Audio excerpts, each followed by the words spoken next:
Yon, magandang umaga mga kadakiks. Update tayo sa ginagawa natin kay Mirage na 3 panel. Ito yung isang pinto.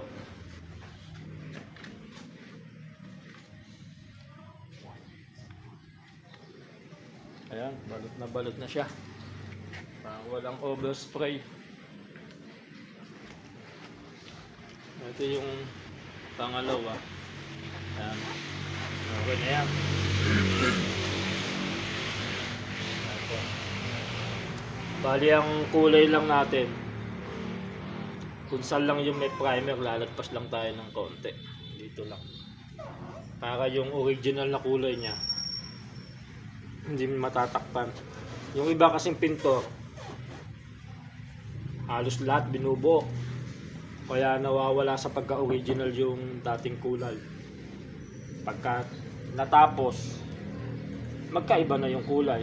Kaya nawawala yung match ng kulay nila.